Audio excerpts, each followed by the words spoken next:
Hello and welcome to the first of 4 online classes on the Holocaust. And more specifically, I should say, these classes are about the origins of the Holocaust. We're going to try and explain why this event happened and why it happened in the way that it did. So today, the first class is going to focus on, I guess, the very essence of the Holocaust, which is anti-Semitism. And we'll look first of all at general anti-Semitism, then shift our attention to German anti-Semitism, and then begin to make some links between German anti-Semitism and the Nazis. And then subsequent lectures will focus on events leading up to that point when the Holocaust begins. And even then there is rather ferocious historical debate as to exactly when the Holocaust begins. In fact, historians can't quite say exactly when the Holocaust truly began. More of that as we progress in the coming lessons. But first of all, let's start with a discussion of anti-Semitism now. In the SWAY presentation, you'll find in front of you here a very short video clip. It just lasts a few minutes. And I'm not going to show it because you can watch it via the SWAY presentation on your own time. But this video clip is a collection of paintings and woodcuts and frescoes, images that depict the different types of anti-Semitism that prevailed really through what you might call the early modern period within Europe. Some might even call this medieval Europe. And what you see are a collection of images and pictures and paintings that I guess illustrate how widespread anti-Semitism was, because you see examples of anti-Semitism in England, you see it in Italy, you see it in France, and you see it in Germany. And these examples of anti-Semitism that you're going to see encompassed religious anti-Semitism. We see examples of cultural anti-Semitism, and we see, I guess, one of the most kind of common examples of anti-Semitism came in the form of resentment of non-Jews towards maybe the perceived economic success of Jews, which we'll try and explain in a bit more detail. So I guess you could argue that's economic anti-Semitism. So these come across, or these themes come across frequently in the little video clip that you can watch in your own time. And therefore, the point really that we're trying to make is that anti-Semitism, what you might call pre-modern or pre-Nazi anti-Semitism, I guess laid the foundations for what would come in the 20th century. What you get at the start of the 20th century or the end of the 19th into the 20th century are new examples of pseudo-scientific explanations or pseudo-scientific attempts to argue that one race is superior to another race. And a lot of these examples of pseudoscience really were, I guess, justifications for imperialism, colonialism and racism in the United States in regards to race relations there, and in Europe and Europe's relationship with her colonies that she would have in Africa or Asia. So what I guess we see, or one of the kind of changes, one of the developments that we get, is that medieval anti-Semitism often focused on religion. The killing of Christ, for example, right, was blamed on the Jews unfairly. Cultural anti-Semitism, the Jews were just different, they lived differently, they had different practices, and a lot of these practices obviously emerged out of the religion, Judaism. And then you've got this perceived view that Jews were just wealthier, and not just wealthier, they also controlled banks, or they were money lenders, and that was something that non-Jews held against them, because it felt like the Jews in certain parts of Europe could economically exploit other Europeans. Now, there were obviously Jews who would work in financial areas, banking, money lending, but there were also plenty of non-Jews who took on these jobs and behaved in the exact same way. Quite often Jews might find themselves running their own businesses or starting up banks because they were barred due to the prejudice that was imposed upon them. They were barred from other occupations, so they had no choice, perhaps, but to kind of set up their own businesses. So when they did do well, it often was because they had no choice but to go it alone, because they were barred from, let's say, the civil service, for example, or from teaching professions, or from jobs in politics, and so on. Now, as I alluded to a moment ago, there was a shift, end of the 19th century, start of the 20th century, where a new dimension to anti-Semitism appeared, and that dimension was race, the view that the Jews were racially inferior to European people. And this wasn't just a view that was held in Germany, it was held in Spain, it was held in Italy to a lesser extent, it was held in France, definitely, and it was held in Britain as well, and undoubtedly held in the United States. There was a lot of kind of anxious Americans who were concerned about the amount of poor Eastern European Jews coming into the country. So here we've got an opportunity to now look at some sources, and the sources we're going to look at are pre-Nazi examples of anti-Semitism, and then we'll, as I said, we'll move on to this argument about race. So there are sources. We're not going to go through all of them in detail, but I have listed them, and here they are. I've kind of listed a few that I think are worthwhile examining, and what we want to really take from these examples are some of the points that were made earlier on in these kind of medieval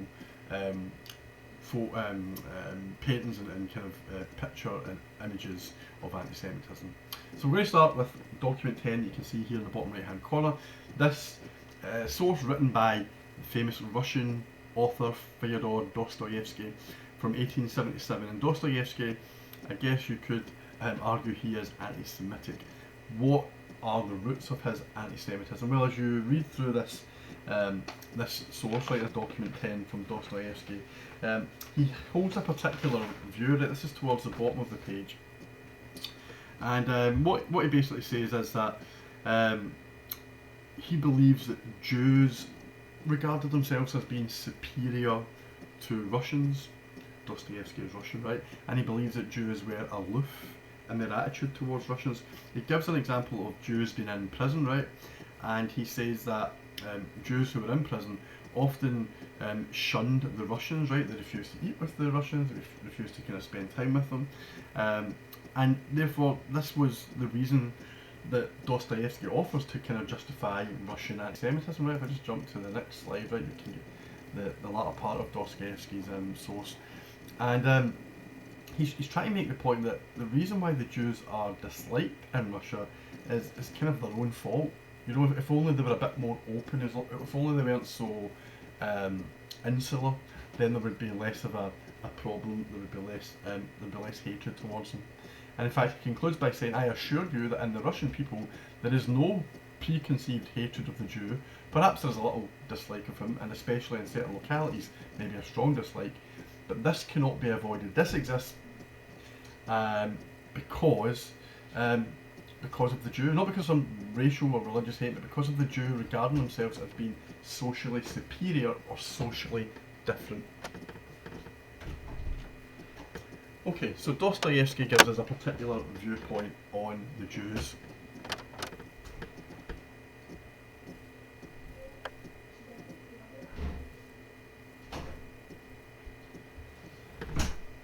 Okay, next source. Short delay there. Next source that we're interested in is from another fairly well-known author. This time we're looking at document 13. This is Mark Twain, the American author. Now, to add to this idea that Jews believed that they were culturally different, superior, right, to justify a certain strand of anti-Semitism, Mark Twain, who was not anti-Semitic, right, he offers a slightly different interpretation. He kind of observes, obviously, the experiences of Jews in the United States more than anybody else, and he comes to the conclusion that the reason as to why the Jews are either viewed with kind of suspicion or caution or maybe even hatred, right, why we have anti-Semitism, is because of Jewish success. So towards the bottom of The page, document 13, he says, I am persuaded that in Russia, Austria, Germany, 9/10 of the hostility towards the Jews comes from the average Christian's inability to compete successfully with the average Jew in business. Now, he doesn't really offer a reason as to why he thinks Jews are most successful in business at this point. He doesn't really say why Germans and Austrians and Russians, can't compete with them. But that was kind of his view. Now, he's writing here, obviously you can see that Twain dies in 1910, right? So he's writing here long before the Nazis come to power. And he says, in Berlin a few years ago, I read a speech which frankly urged the expulsion of Jews from Germany, right? So again, this is long before Nazism, but it does show you that anti-Semitism did obviously exist prior to Nazi rule. And one of the kind of reasons it was given maybe for why Jews should be expelled from Germany was that 85% of the successful lawyers in Berlin were Jews, and that the same percentage of the great and lucrative businessmen all over Germany were also Jews, and that was the root of the kind of discrimination and eventually kind of persecution that the Jews would face. The Nazis do build on this. They take advantage of this pre-existing set of attitudes that the Jews were worthy of discrimination, because they, according to the Nazis, controlled and dictated everything that went on within Germany. They had too much power, and they controlled important institutions like finances and education and entertainment and so on. A lot of this is myth, right? Complete myth. I'm not saying that what Twain is saying is incorrect. He does offer some valid points about the success of the Jewish race, but as I mentioned earlier on, part of this is to do with the fact that Jews had been barred from other occupations historically, so they had went down a certain pathway in life, and their family often followed that pathway. So, to add to the kind of cultural reason offered by Dostoevsky, now we have Twain offering this additional factor of the Jews were just too successful for their own good. In a way, that kind of does suggest a little bit of anti-Semitism. It's kind of almost suggesting that the Jews are to blame for, again, the hatred imposed upon them, although I don't think that was necessarily Twain's intention. The next source that you get, another well-known American, it's directly below Twain, it's document 14. It comes from Henry Ford, obviously the famous creator of the Ford motor car, and someone who was an anti-Semite, and someone who actually gets a little footnote in a little reference in Hitler's Mein Kampf. Hitler actually respected Henry Ford.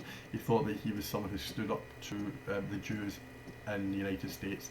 So what Ford's viewpoint really is that the reason as to why the Jews are hated in Europe, but especially within Germany, and now, Ford is writing after Twain, right? Ford says that the Jews are accused of being associated with Bolshevism. He says in Russia, he is charged with being the source of Bolshevism.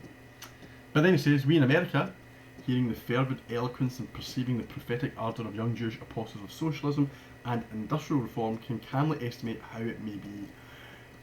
So, he's a communist, Jews are communists. And in Germany, Jews are the reason for the fall of the German Empire post-World War I. Again, that was socialists and communists who were responsible for the fall of the Kaiser's government. So here we've got a newer dimension as to why the Jews were hated or again viewed with great suspicion. We've now got the kind of communist element, right? Jews are, so Bolshevism also means the Bolsheviks in Russia, who were the communists, was responsible for the Russian Revolution of 1917 and beyond. So we're starting to build up a kind of newer list, right? So it's kind of built on the medieval anti-Semitism, but now we've got Jews thought themselves to be superior, Jews were just too successful, and Jews were also responsible for international communism. And add all of these factors together, you can maybe see why anti-Semitism worked well within certain social groups. Maybe the middle classes, perhaps some elites, truly did believe that there was a reason to be fearful of Jewish Bolshevism or Jewish communism. So that's, as I say, a new aspect of anti-Semitism. And all of these ideas do start to kind of have an impact perhaps on attitudes towards the Jews within Europe and European nations in the early 1900s are not, free from anti-Semitic movements or ideas or parties or anti-Semitic literature. Lots of newspapers and pamphlets that are created that, by those on the fringes, right, by those who are in a minority, lots of anti-Semitic views, and it just, puts it out there that the Jews are different. And the question is, is there enough evidence to suggest that Hitler and the Nazis really just kind of build further upon these pre-existing prevalent anti-Semitic ideas, or was Nazi anti-Semitism something radically different from some of the things that we've spoken about here? I actually want to maybe take up that point right now, right? Document 15 is a source written by Paul von Hindenburg, right? As you know, von Hindenburg is the German president from 1925 through his death in 1934. Hindenburg will be the individual who appoints Hitler. You know that from the Rise of the Nazis lessons. Hindenburg here is speaking in 1928, right? So we're only 5 years away from Nazi rule, and he's speaking to an interviewer who works for the American Jewish World, right? You can see that at the bottom of the page. And Hindenburg, so the point here I'm trying to make is this idea that Germany was already kind of filled with anti-Semitic hatred is a bit of a myth, right? Because Hindenburg, I'm not saying anti-Semitism didn't exist, right? But the idea that it was ripe for exploitation, I think, is a myth, right? Because here we've got Hindenburg, the most respected figure in all of Germany, right, in 1928, without a question. You mean the socialists might have hated him, the communists would have hated him, but the middle classes, those on the political right, German nationalists, elites, pro-monarchists, right, businessmen, landowners, right, Hindenburg is up there as being the most respected individual, as a war hero, and now as the president that's taken Germany through more prosperous times, right? We have to remember the period 1925 to 1929, right? And this is 1928, pre-economic depression that comes with the Wall Street crash. Here we've got Hindenburg speaking when things are going well within Germany, and he speaks kindly about Jews, right? He says the Jewish people have given to humanity some of the greatest men, and he says Germany is proud to have among its citizens a scholar of the calibre of Professor Einstein. And he goes on and gives it a few more platitudes about, the Jews and what they've done and what they've contributed to Germany. And obviously Hindenburg knew that many Jews gave their life and committed themselves to the German military in the First World War.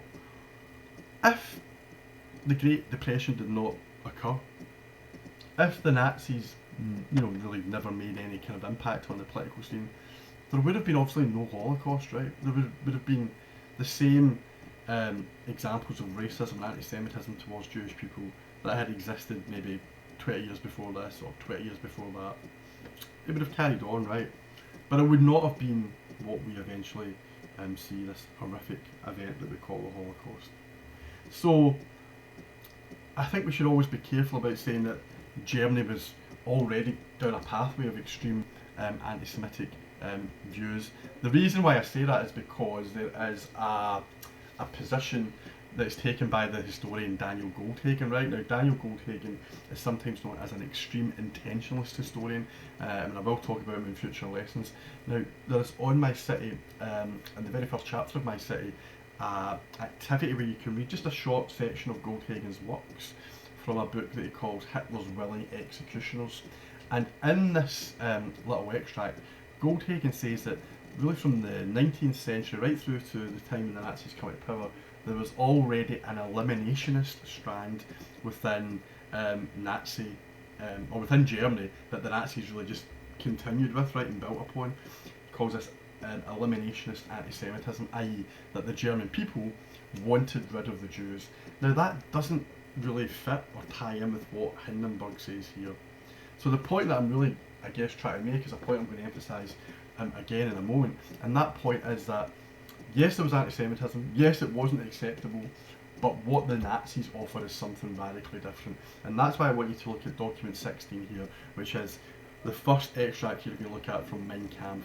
And Hitler's Mein Kampf is the one kind of place where you can start to truly see the views that are slightly different under the Nazis, or perhaps radically different under the Nazis. And Hitler is responsible for a lot of what will become Nazi anti-Semitism. So when you read, now thankfully you're not going to have to read much of Mein Kampf, right, because it's not a particularly nice book, right, a lot of it is poorly written, but there are some extracts that you're going to have to look at when you try and examine or explain why Hitler might be responsible for the Holocaust. Now that might seem like a strange question, though, right? Of course Hitler was responsible for the Holocaust, but the extent to which Hitler was responsible for the Holocaust and the extent to which he planned it, that's a big part of what we're about to focus on. Now, in this extract from Mein Kampf, right, Hitler gives a real scathing, a real kind of horrific depiction of the Jews, right? Discusses the Jews in Austria and Vienna, where he spent a lot of his kind of younger years. He discusses the Jews and describes them in a really kind of vile way, right? This is real proper anti-Semitism, real racism from Hitler.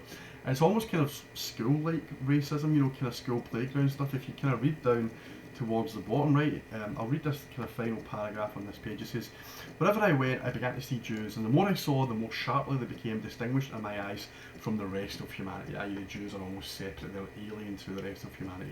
He says, "Particularly in the inner city and districts north of the Danube Canal," so he's talking about a particular part of Vienna, and he uses that term, right? It was swarmed with a people which even outwardly had lost all resemblance to Germans. So he says, these aren't Germans, these people, the Jews, are just different, right? They're very exterior. You could tell that they were no lovers of water. That's the kind of childish bit, right? And he says, "And to your distress, you often knew it with your eyes closed, and you could smell these Jews. Later I often grew sick to my stomach from the smell of these kaftan wearers. Added to this, there was their unclean dress and their generally unheroic appearance," right? That is complete prejudice and racism on behalf of Hitler. So he talks about this, he goes on, you know, they were repulsive, physical uncleanliness. The last little extract, last little part of this extract, he then says, you know, "Are the Jews a moral stain on society? Was there ever any form of filth or profligacy, particularly in cultural life, without at least one Jew involved in it?" So he says, oh, you know, the kind of decadent examples of art or entertainment that existed. He says the Jews were to blame for all of those things. Berlin in the 1920s was a thriving cosmopolitan city. A lot of the entertainment may have involved Jewish writers, singers, musicians, etc. And Hitler says, you know, all of that trash, the Jews are to blame for that. And he then uses this really kind of ugly image. He says, "If you cut into such an abscess, you found, like a maggot in a rotten body, dazzled by the sudden light, a kite." He says, wherever there's something that you don't quite like, anything that's ugly or disturbing with this in society, at the root of that is a kike, and a kike is a racist term for a Jew. And that type of language used by Hitler, I think, far exceeds anything that we've read so far from Ford or Dostoevsky, or even some of the images that you see in the little video that you might watch. There's another source that I haven't actually listed from Martin Luther. Martin Luther, if you go back to the 1500s, was also very scathing of the Jews, but his view of the Jews was that, yeah, they were a problem for German society, but they were a problem for religious reasons. Now, I'm not saying that's acceptable, right? But Luther's view was, if a Jew was baptised, right, and gave up his Jewish religion, then they became Christian, and they could live within German society. But in Hitler's view and the Nazis' view, that's just not possible, right? You're a Jew no matter what. You can't change your religion and no longer be Jewish, right? You're Jewish no matter what, and that is a major shift. You know, you could claim that you are a Protestant or a Catholic. Hitler and the Nazis would say, no, you're a Jew, and it's your Jewish character that is the problem for German society. So that is where we are at, and the reason why I guess Hitler takes this kind of slightly more extreme views, because he's building upon some of the, as I said earlier on, pseudo-scientific ideas that existed. The idea that Hitler kind of found this out about the Jews, right, that he kind of discovered his racist anti-Semitic views just by wandering about Vienna, is a nonsense, right? He is really reading in great detail and great depth a lot of the anti-Semitic pamphlets, and as I said, kind of made up scientific work that existed at this point.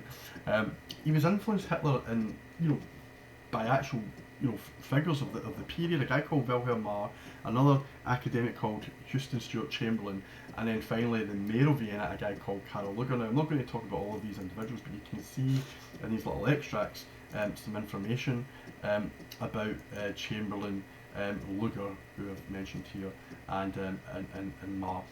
Wilhelm Marr is the person who coins the term anti-Semitism and writes a book which is anti-Semitic, but I should say Wilhelm Marr marries a Jewish woman and has a kid who's a Jew, right? So there's a bit of an issue there with Marr's brand of anti-Semitism. Houston Stewart Chamberlain, who Hitler was greatly influenced by, right, and you can see a little bit of information about Chamberlain here.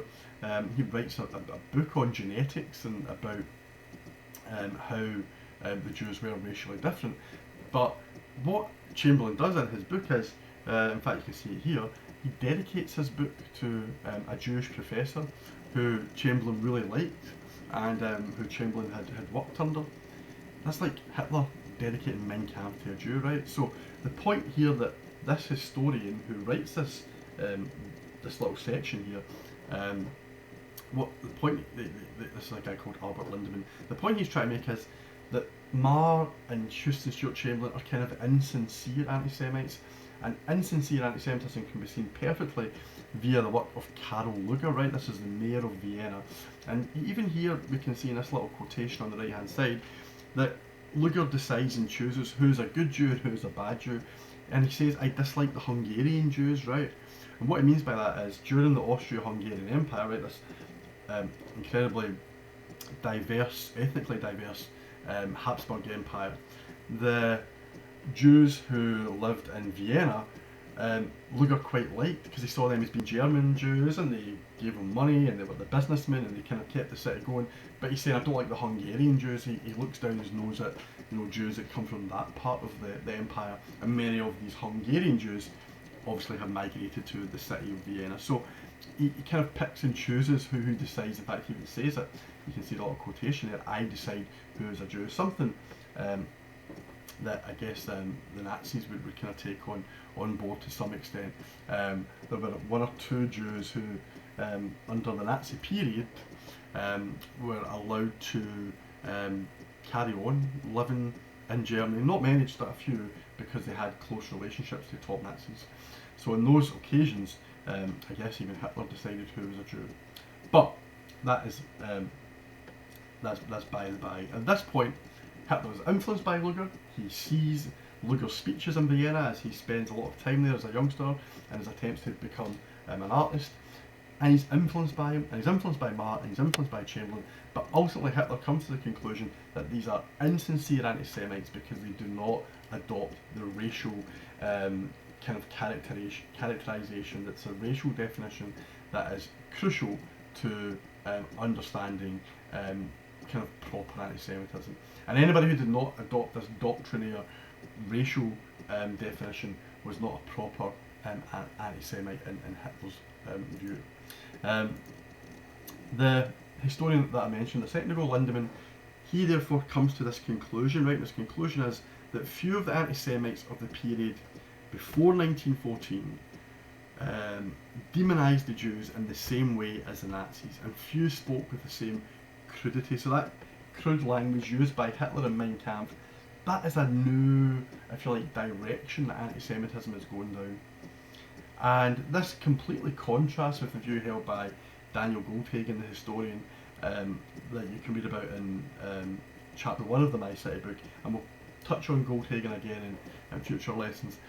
This view of Goldhagen was that anti-Semitism was always pretty crude. It was always there. Sometimes it may have been under the surface, but it was ready to explode. And Lindemann is saying that's not the case. And I really think that Hindenburg source is a really kind of perfect example of, most Germans weren't rabid anti-Semites. They weren't interested in anti-Semitism.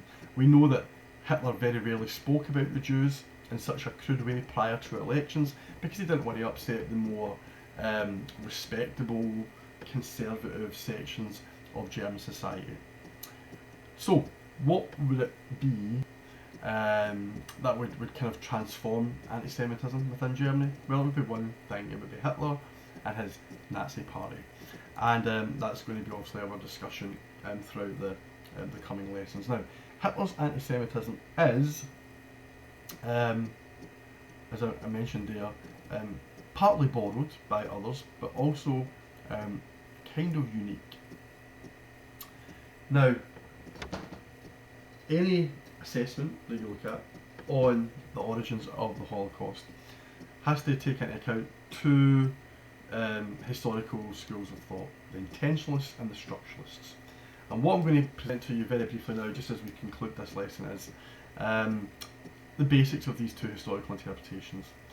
Because as you start to explore events from the kind of mid-1920s through to, let's say, 1941, you have to examine these events from both an intentionalist perspective and a structuralist perspective to try and come to some type of assessment as to what was the ultimate reason for the Holocaust occurring. Now, I'll run through both of these examples now, and Hitler obviously features in both of them. So let's start with the intentionalist school first of all. Right? The intentionalist historians, and you'll look at a few of these, right? The main one you're going to look at is a historian called Lucy Davidovitz. But the intentionalist historians argue that Hitler's intentions were central in the process leading up to the Holocaust, i.e. Hitler is responsible for decision making. Hitler is responsible for the way the country starts to prepare for this horrific event. In some ways you could say that no Hitler, no Holocaust is the intentionalist argument. Even if you had the Nazis, you might not have the Holocaust. Hitler is fundamental to this event. And the second part of the intentional school is it had always been Hitler's intention to annihilate the Jews. Now, always is a difficult word to define, right? Not when he was a young child, right? Not even when he was fighting for the Germans, maybe during the First World War. But early in the 1920s, there are some historians, again, one of them is Lucy Davidovitz, who argues that it had been Hitler's intention to annihilate the Jews. He had this eliminationist attitude, but that eliminationist attitude would have also included the extermination of the Jews.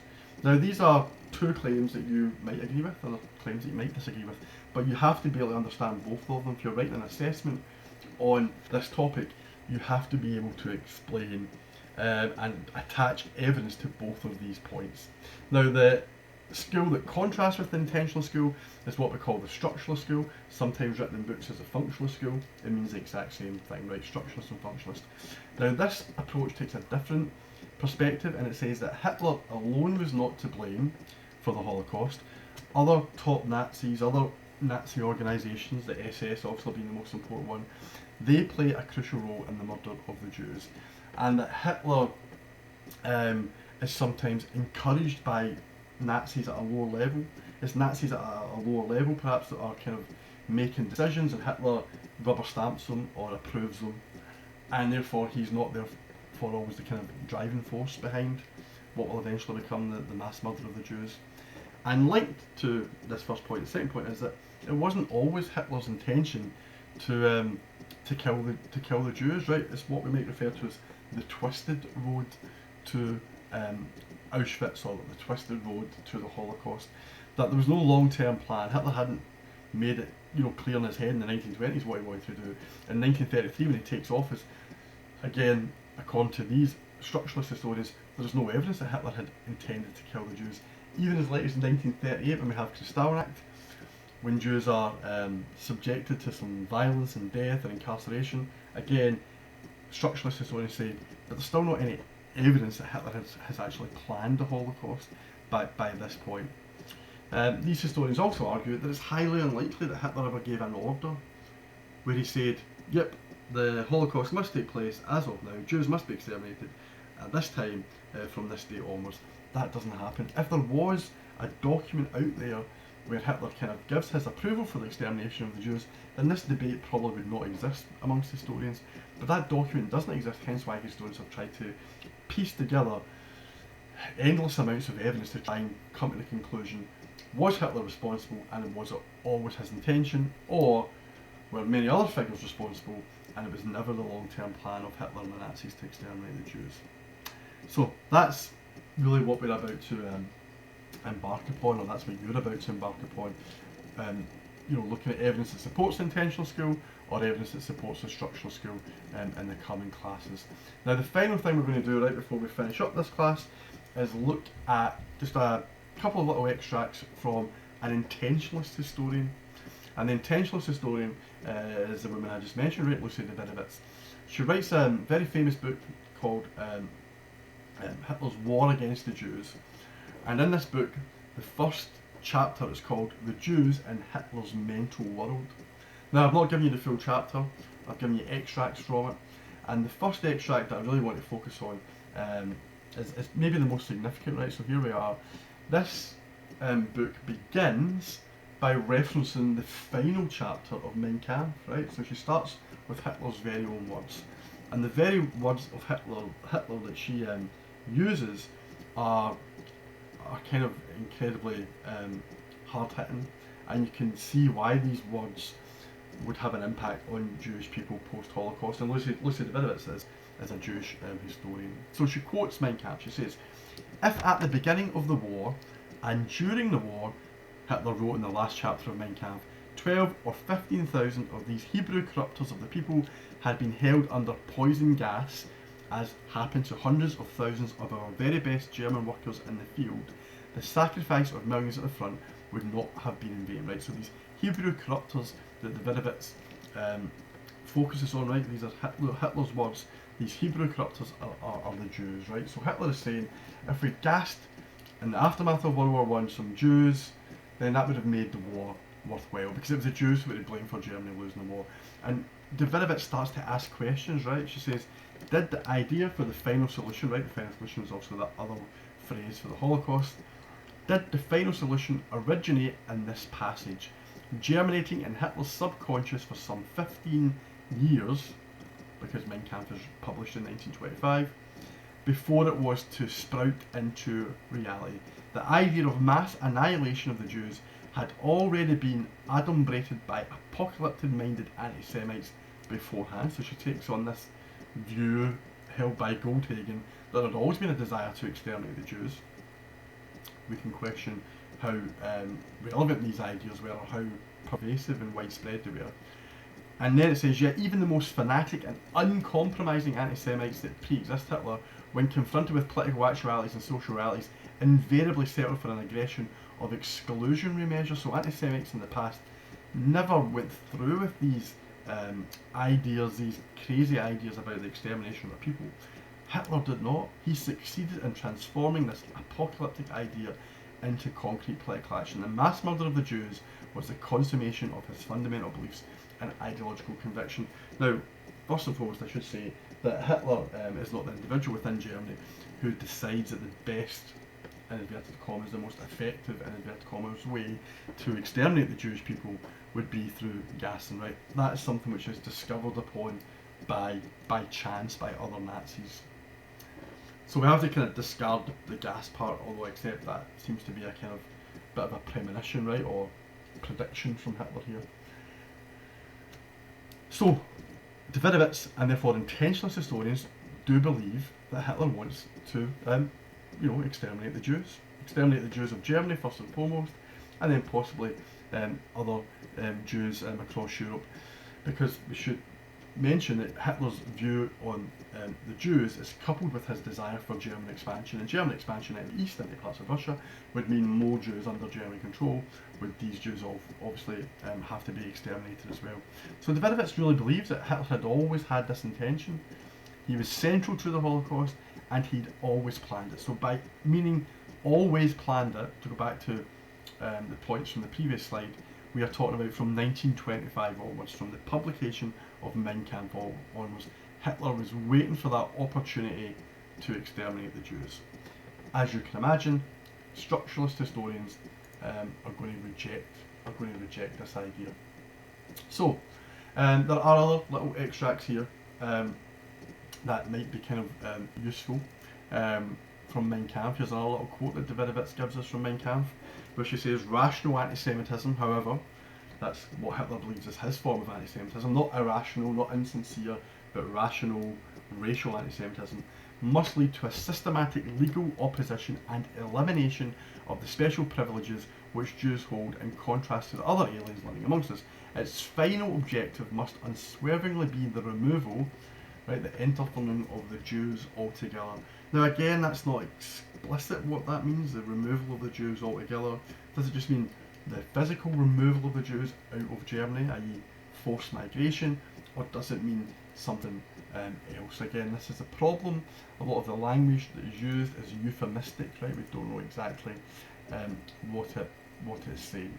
There's another little extract here that you can kind of focus on in terms of Hitler's views on the Jews, and you kind of get his discussion really again based on his time spent in Landsberg prison, where he starts to develop these ideas about the Jews. And we already know that he used that language from the previous source, where he sees the Jews as being filthy and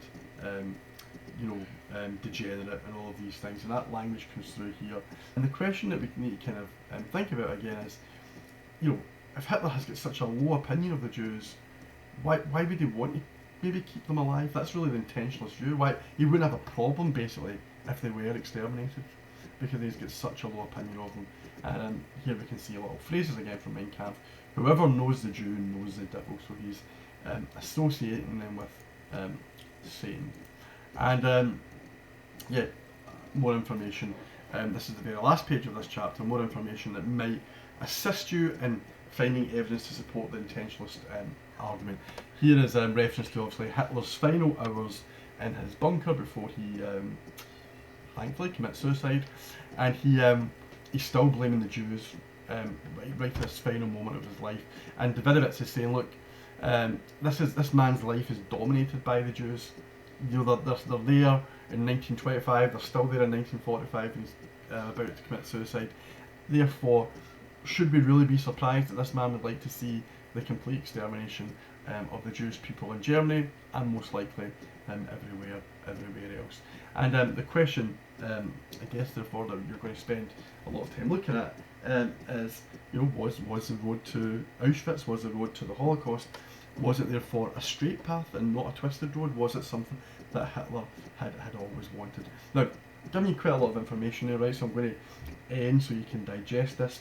But the one thing you must do before you examine the next lesson is you've got to get clear in your head these two different historical interpretations. So even if that means writing it down, and writing it down on post-it notes and keeping it in certain visible places for you, so that when you start to look at events from the early 1930s through to 1941, when you start to look at events, you can try and link up whether or not these events are associated with the intentionalist argument or with the structuralist argument.